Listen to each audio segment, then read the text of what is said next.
Mr. Thompson said to talk with Miss McDevitt before doing anything here?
This'll be quick.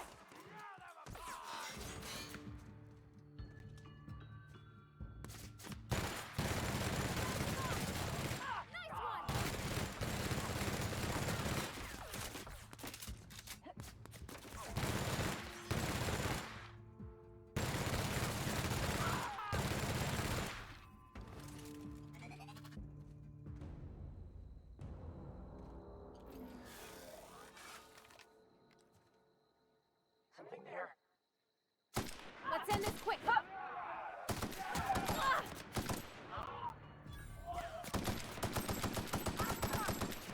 We did it!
What is it?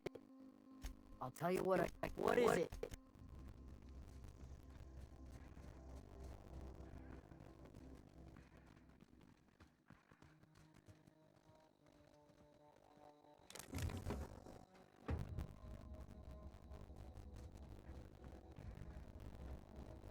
Oh, that's St. Thomas. He used to follow me around before he left the cannery.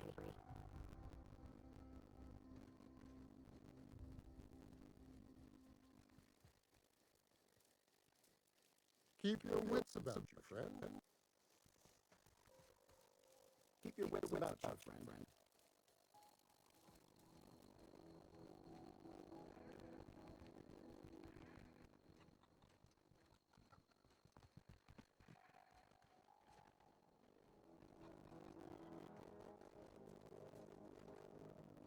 Keep your wits about you, friend.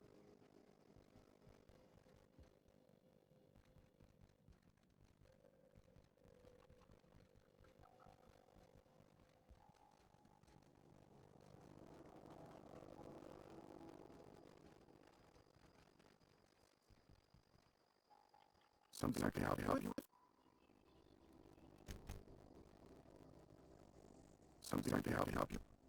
Fresh on limb, and that includes gaming meat.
Something I can help. Fresh off the limb. That includes canid meat.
Oh gosh, it's so pretty.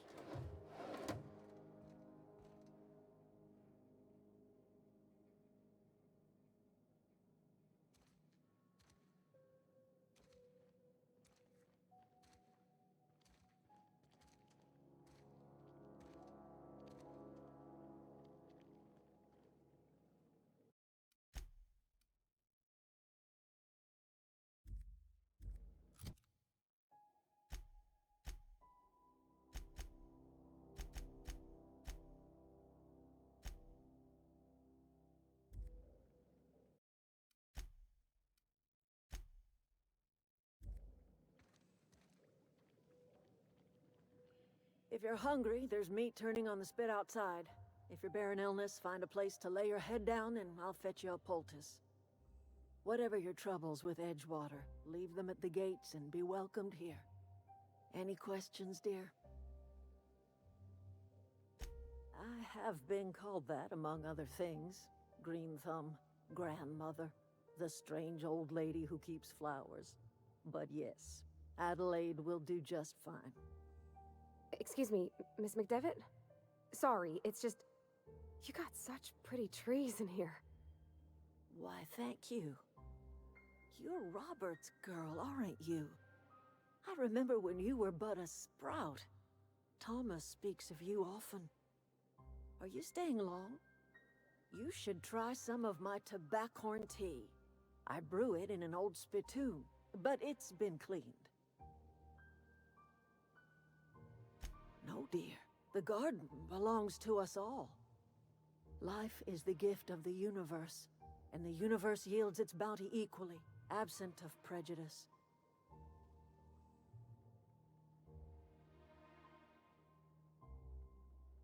The soil around the Vale went sour years ago, but I found a way to sweeten it back up. The secret recipe is a little bit of elbow grease, a dash of love, and a heaping pile of special fertilizer. A home for anyone who's ever turned their backs on Edgewater. A home for those of us with nowhere left to go and nothing to lose. So, like the spores of the puffball, cast on the wind and alighting on fresh soil, we put down new roots. It is an unpleasant story, dear. But the short of it is that sometimes one wakes up and realizes the place that was once her home for much of her life has changed. The home in which we spent our lives has left us behind, and so we must move on. And that is as much as I will say on the subject. Reed Thompson? You here on behalf of that cold-eyed reptile? Let's hear it. What's Reed's idea of peace, then?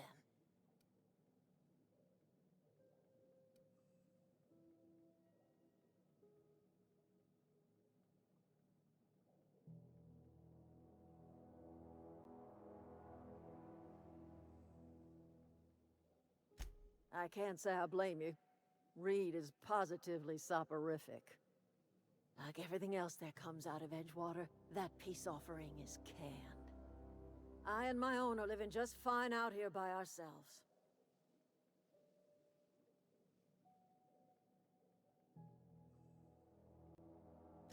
He would do such a thing. The question is, why would you agree to his plans? Cannery's got a regulator.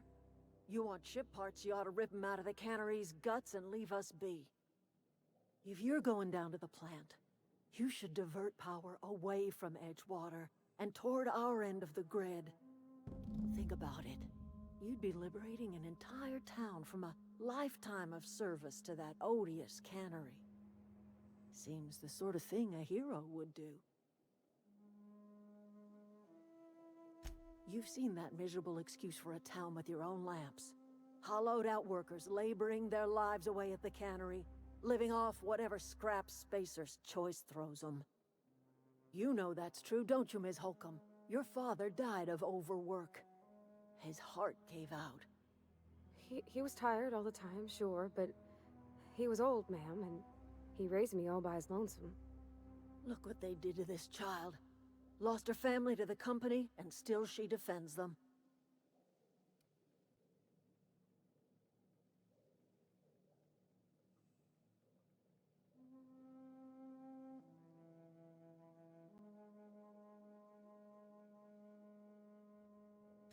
I'm all right. I ain't so fragile. That was unkind of me. I'm sorry, dear.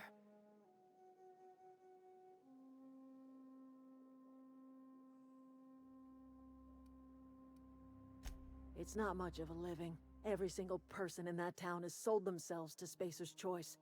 The company owns them. Body, blood, and bones. You've been there. You've seen it. All anyone ever does is toil over a cannery.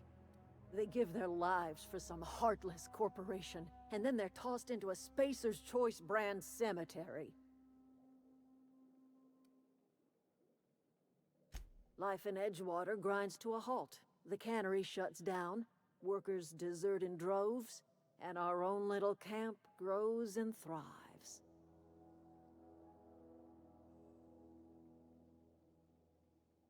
You bring power to Reed's town and you'll be killing us. Reed knows it. He's counting on it. I trust you will listen to your conscience.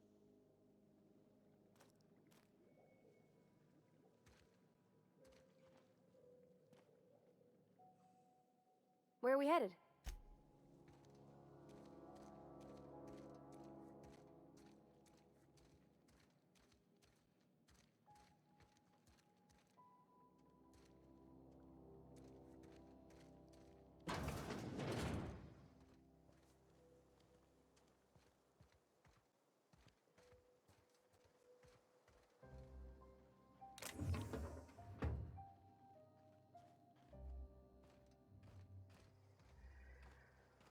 If you're hungry, Stefan's got supplies.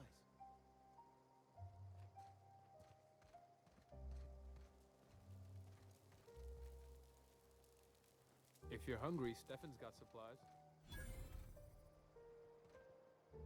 Oh, didn't see you there. I was just occupying myself with a little engineering. Whoa, Miss Parvati. Hey, you're, how are you? Hi, hello. Are you, are things safe out here? How are you keeping? Great, just great. I've been trying to keep stuff running, just like you. Only I'm not so... Wait, they didn't kick you out, did they? Oh gosh, no. I'm just along with this lady here.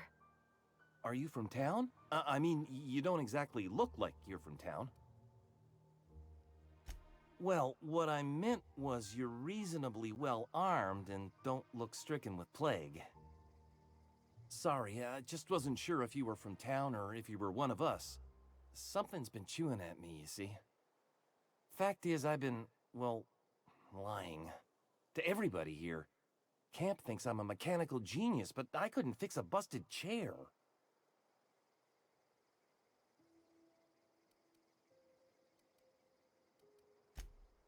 Well, because I needed to tell somebody. You ain't one of us, and you ain't from Edgewater, so maybe you won't judge me as harshly. You ever heard of the Young Spacer's Guide to Mechanical Engineering? Comes in a set of 3. If I had my hands on one of those data pads, I could teach myself the ins and outs. Those are good. My dad kept a copy with him when he was working in the cannery. I know the old community center kept a copy.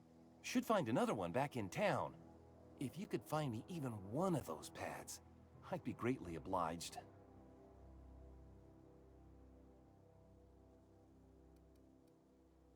I wish I knew. I wager the town had the full set once upon a time. Where the third's gone, I can't say. No kidding! Really? Well, which one?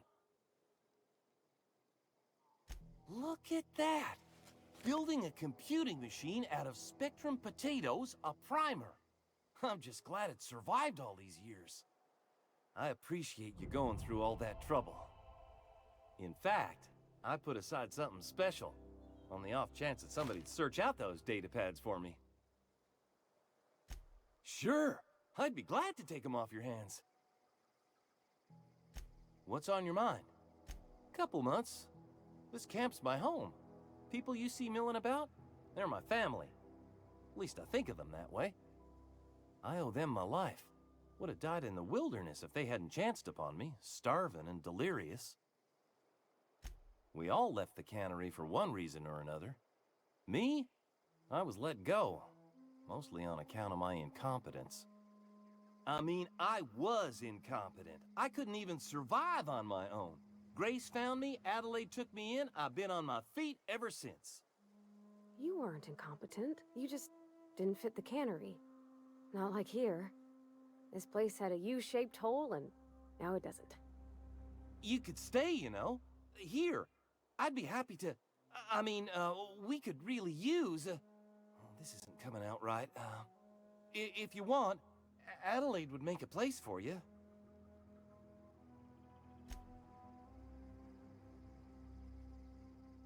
Where are we headed? He's just interested in fixing stuff. He always used to follow me around, asking me to explain what I was doing. Like a puppy, kinda. I'm just glad he's alive. That he's okay. I mean, When Mr. Thompson said he was fired, we all expected the worst. If he wants to learn about engineering, we should help him get those data pads he wants. I'd like to do that for him.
You're hurt!